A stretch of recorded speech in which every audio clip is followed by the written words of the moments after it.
पूर्णांकों के निम्नलिखित युग्मों के एचसीएफ और एलसीएम ज्ञात कीजिए तथा इसकी जांच कीजिए कि दो संख्याओं का गुणनफल एचसीएफ एलसीएम के गुणनफल के बराबर होता है। तो हमारा इसमें पहला खंड है 26 और 91। तो इनका एचसीएफ और एलसीएम निकालने के लिए हम अभाज्य गुणनखंड विधि का प्रयोग करेंगे। तो सबसे पहले हमें 26 के गुणनखंड करने पड़ेंगे। तो लिखेंगे 26, इसे विभाजित करेंगे। पहला अभाज्य गुणनखंड 2 होता है, तो 2 से करेंगे। 2 एकम 2, 2 तियां 6। 13 तो अभाज्य गुणनखंड है, किसी से विभाजित नहीं होगा, तो 13 एकम 13। दूसरा है 91। 91 7 से कटेगा, 7 एकम 7, 2 बचा, 21 हुआ, 7 तियां 21, 13 एकम 13। 26 को हम लिखेंगे 2 गुणे 13 और 91 को लिखेंगे अभाज्य गुणनखंड के रूप में 7 गुणे 13।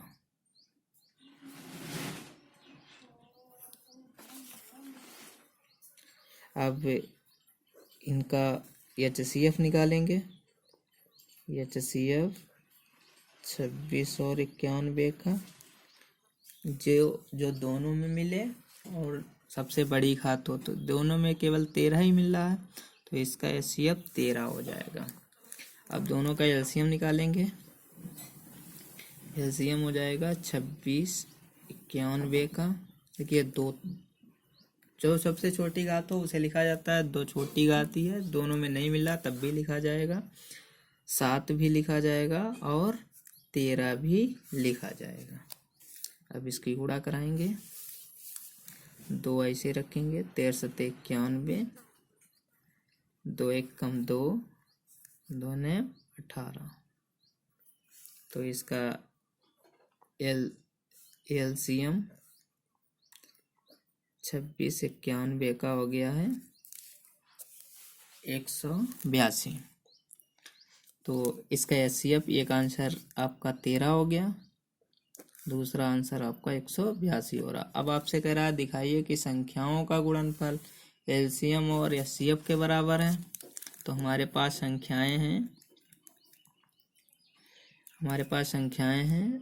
26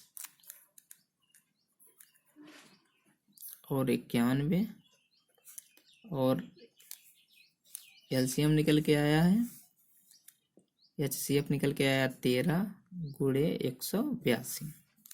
तो 26 और 91 की गुणा करें और 13 और 182 की गुणा करें। तो 13 और 182 की गुणा करते हैं। चलिए एक रफ पेज लें, यहाँ पर करते हैं। 91 और 26 की 91 और 26 की गुणा। 6 एकम 6, 6 नाम 54, 2 एकम 2, 2 नाम 18, 6 6 और 8 5 13, 2 23 66। इसी प्रकार उधर है हमारा 182 और 13 की भी गुणा कर लेते हैं। 3 दूनी 6, 3 अठे 24, 3 दूनी 6, 3 अठे 24, 3 एकम 3 2 5,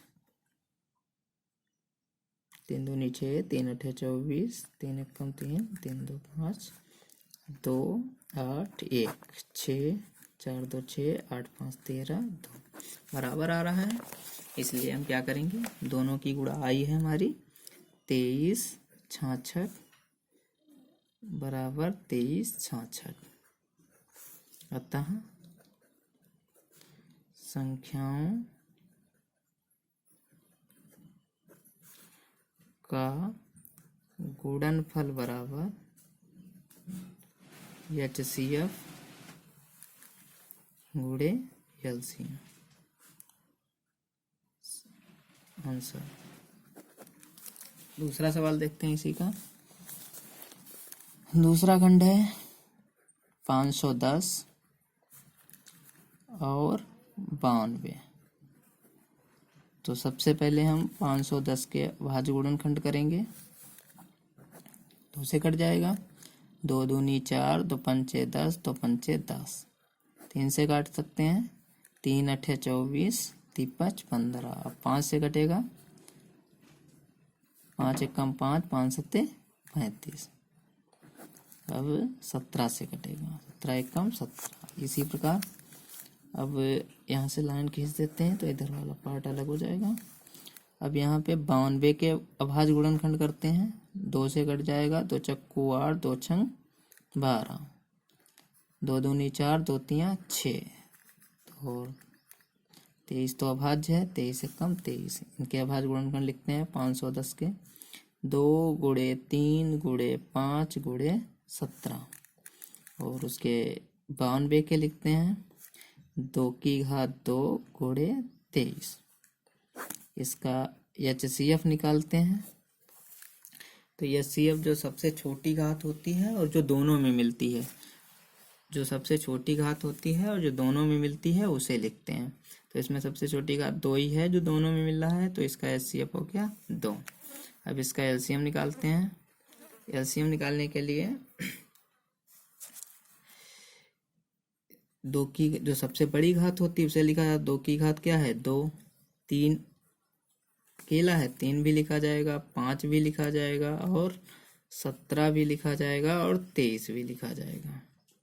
अब इनकी हम गुणा कराएंगे तो ये हो जाएगा 8 8 तियाँ 24 और 24 5 की गुणा कराएंगे।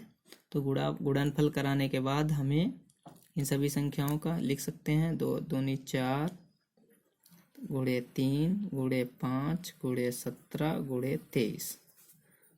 तो 12 12 4 तियाँ 12 पंचे 60 गुणे 17 गुणे 23। हल कर देंगे 0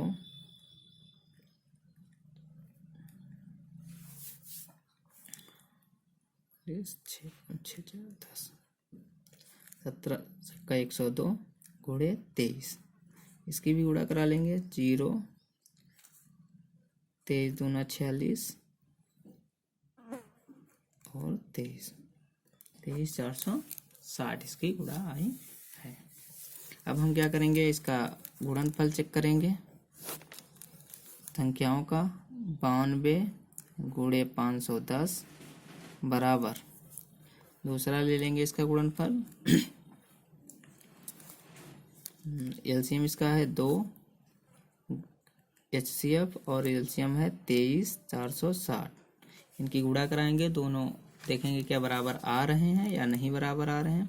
तो उसे गुणा कराएंगे 0 2 छंग 12 2 चक्कू 8 1 9 2 तियाँ 6 2 दूनी 4। अब इसकी करा देंगे इसी प्रकार, ये भी इतनी ही आएगी 920।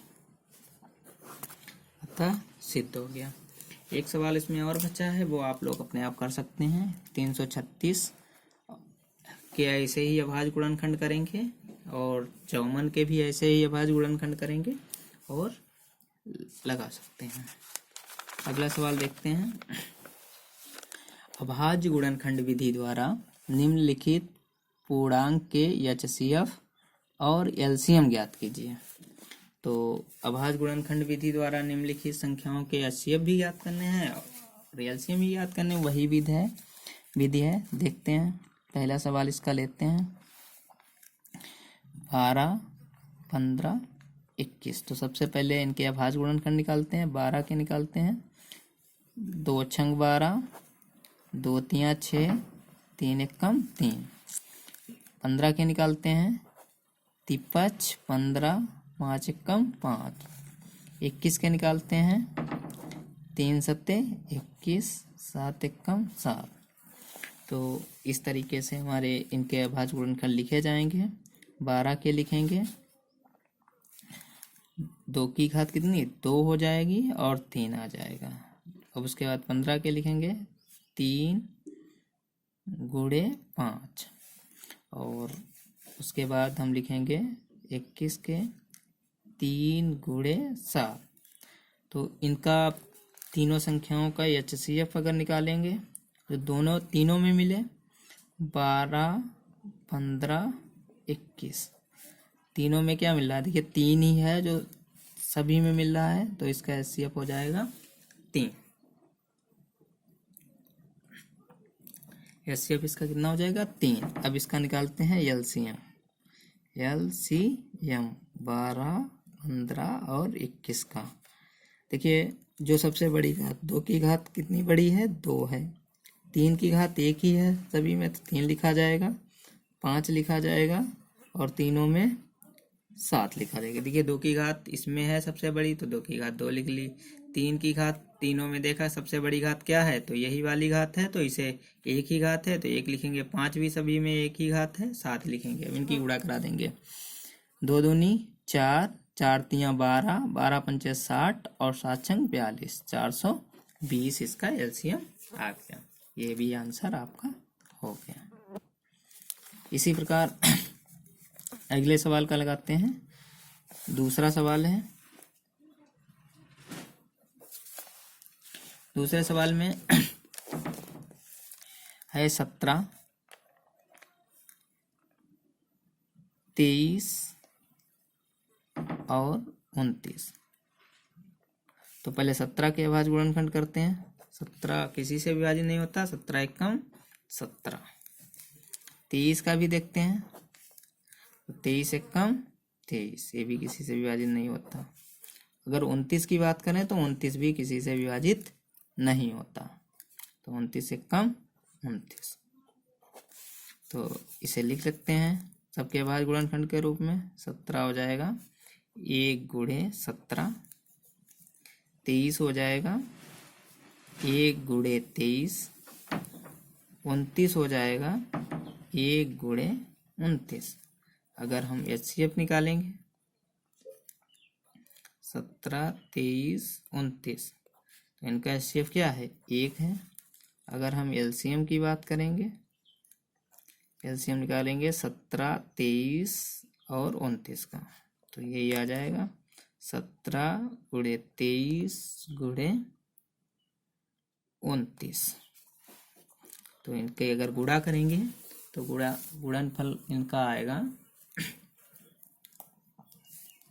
11, 3, 3, 9। गुणा अपने आप कर सकते हैं सभी लोग। तो इस तरीके से दूसरा सवाल हो गया। एक सवाल बचा है, चलो वो भी लगा देते हैं। ये है आपका तीसरा सवाल। तीसरे में है 8, 8 के करेंगे 2 दूनी 4, 2 छक्कू 8, 2 दूनी 4, 2 एकम 2। इसी प्रकार 9 के निकालेंगे 3 तियाँ 9, 3 एकम 3। अब बचा है 25, तो 25 के यहाँ पर निकाल देते हैं अभाज्य गुणनखंड। 5 25 5 सबके लिखते हैं। 8 के लिखेंगे 2 गुणे 2 गुणे 2, सॉरी लिख दिया, चलो कोई बात नहीं। 9 के लिख लेंगे 3 की घात 2। 25 के लिख लेंगे 5 की घात 2। इसका HCF निकालेंगे, तो HCF तीनों में देखिए कोई मिल ही नहीं रहा, तो क्या होगा 1। LCM इसका देखेंगे 2 की घात 2, 3 की घात 2, 5 की घात 2, तो 2 दूनी 4, 3 तियाँ 9, 25 25। अब इसे क्या करेंगे 8, 9, 25, सॉरी 3 की घात, तो आ जाएगा 8। तो इनकी गुणा अगर हम कराएंगे तो आपकी गुणा आ जाएगी 1800। 25 8 200, 9 दूनी 18, 1800 आ जाएगी। ये आपका हल हो जाएगा। इसके बाद हम देखते हैं चौथा सवाल। चौथे सवाल में है, कह रहा है HCF 306 और 657 का 9 दिया है, एलसीएम ज्ञात कीजिए। तो हम लोगों ने एक सूत्र पढ़ा था, एलसीएम, दो पूर्णांकों का एलसीएम जो होता है, उन दो पूर्णांकों का गुणनफल, तो 306 गुणे 657 हो जाएगा। और बटे में क्या आता है, एचसीएफ आता है। एचसीएफ कितना दिया है, 9। विभाजित कर देते हैं, 9 से 1 कटेगा, 9 तिया 27, 3 बचा, नहीं कटेगा, 3 से काटते हैं पहले, 3 से काट देते हैं, 3 तिया 9, 3 एकम 3, 0, 3 दूनी 6। अब तो कट रहा है, 3 तिया 9, 3 चक्कू 12, 3 तिया 9,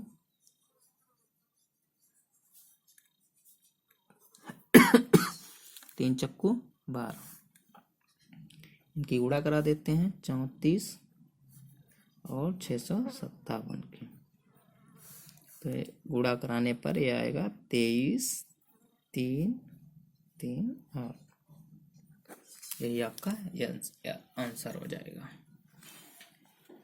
अगला प्रश्न कह रहा है, जांच कीजिए, ऐसा उदाहरण एक पहले वीडियो में देख चुके हैं। जांच कीजिए कि क्या किसी प्राकृतिक संख्या जो गिनने में प्रयोग होती है n के लिए 6 की घात n अंक 0 पर समाप्त होगा। तो पहले वाले भी सवाल में बताया गया, अगर n कोई प्राकृतिक संख्या है तो 6 की घात n अगर 0 पर समाप्त होता है तो इसका एक ये 0 पर संख्या समाप्त होगी तो वो 5 से अवश्य विभाज्य होगी। लेकिन 6 की घात n के अभाज्य गुणनखंड जब हम देखते हैं तो 6 के अभाज्य गुणनखंड कौन कौन से हो सकते हैं, 2 हो सकते हैं और 3 हो सकते हैं। तो 2 और 3 हो सकते हैं, इसलिए यह संख्या कभी भी 0 पर समाप्त नहीं हो सकती, क्योंकि अंकगणित की आधारभूत प्रमेय कहती है कि उसके वही अद्वितीय गुणनखंड होते हैं जो भाज्य संख्या के अभाज्य संख्या के रूप में लिखे जाते हैं। लेकिन इसमें 5 आ ही नहीं रहा है गुणन 6 के गुणनखंड में, तो इसलिए कभी भी 6 की घात 0 जो है, 6 की घात n जो है वो 0 अंक पर समाप्त नहीं होगा।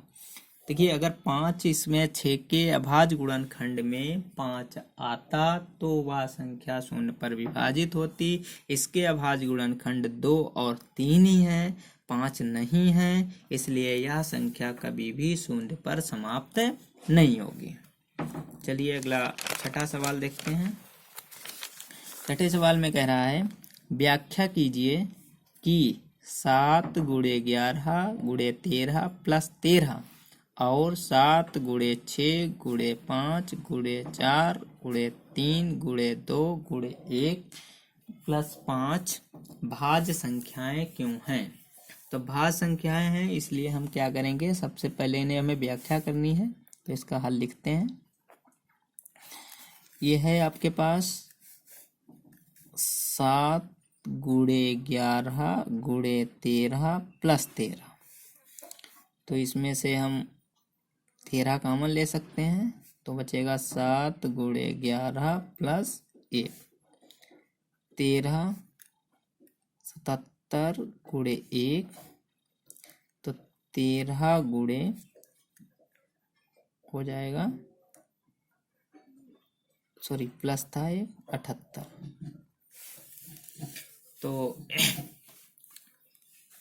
तो इसे अभाज्य इसके गुणनखंड हैं 13, 78,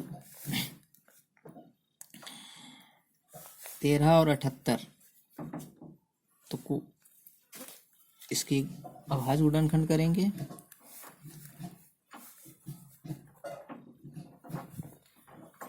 78 के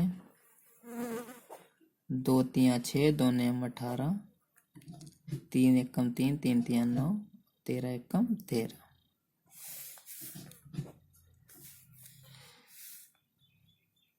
तो इसे लिख सकते हैं 2 गुणे 3 गुणे 13 गुणे 13। देखिए, ये भाज्य संख्या ही है, कोई भी संख्या अभाज्य गुणनखंडों के रूप में लिखी जा सकती है, लेकिन इसके एक से ज़्यादा गुणनखंड हैं तो इसे हम भाज्य संख्या ही कहेंगे। दूसरी, इसी प्रकार इस वाले को भी हम लिख सकते हैं 7 गुणे 6 प्लस 5 गुणे 5 गुणे 4 गुणे 3 गुणे 2 गुणे 1 प्लस 5, इसमें भी 5 कॉमन ले सकते हैं तो आ जाएगा 7 गुणे 6 गुणे 4 गुणे 3 प्लस 2 गुणे 1 प्लस 1। इनकी भी गुणा कराएंगे। देखें, इसके या तो कोई संख्या हो या तो स्वयं से कटे या दो से अधिक संख्याओं से कट जाएगी तो वो भाज्य संख्या होगी। और हमारी अंकगणित की आधारभूत प्रमेय भी कहती है कोई भी संख्या अभाज्य गुणनखंडों के रूप में लिखी जा सकती है। भाज्य संख्या कोई भी हो वो अभाज्य गुणनखंडों के रूप में लिखी जा सकती है। तो इसमें हम लिख सकते हैं क्योंकि आधारभूत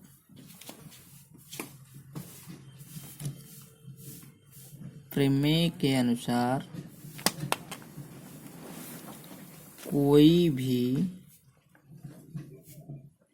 भाज्य संख्या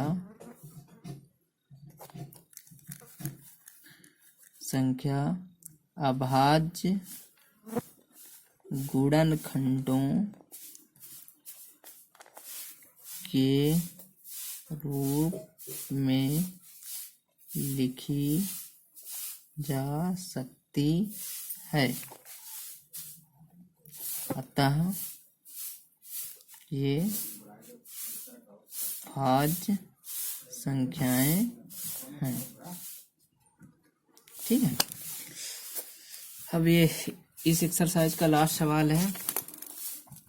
किसी खेल के मैदान के चारों ओर एक वृत्ताकार पथ है। कोई खेल का मैदान है, उसके चारों ओर एक वृत्ताकार पथ है। इस मैदान का एक चक्कर लगाने में सोनिया को 18 मिनट लगते हैं, जबकि इसी मैदान, मतलब यही मैदान है, का एक चक्कर लगाने में रवि को 12 मिनट लगते हैं।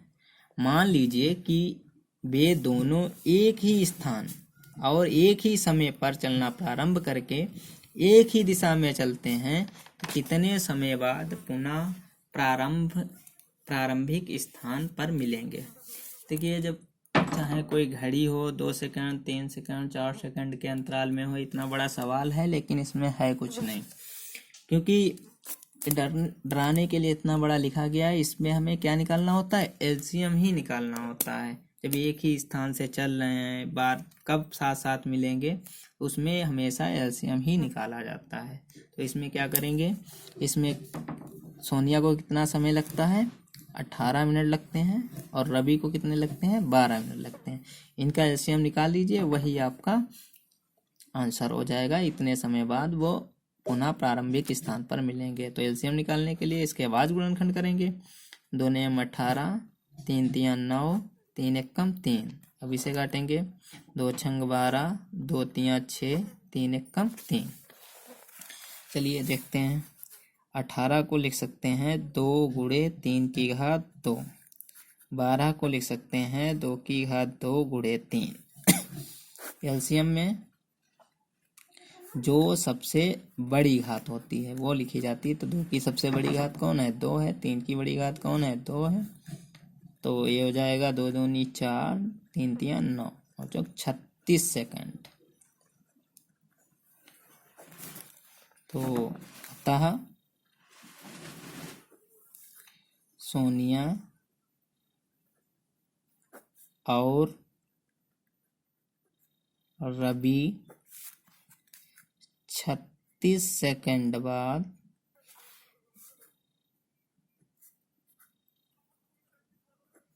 प्रारंभिक स्थान पर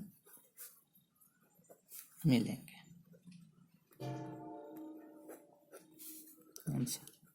बस आपकी एक्सरसाइज पूरी 1.2 कंप्लीट हो गई। अब अगले वीडियो में आगे के एग्जाम्पल और एक्सरसाइज के सवाल डाले जाएंगे।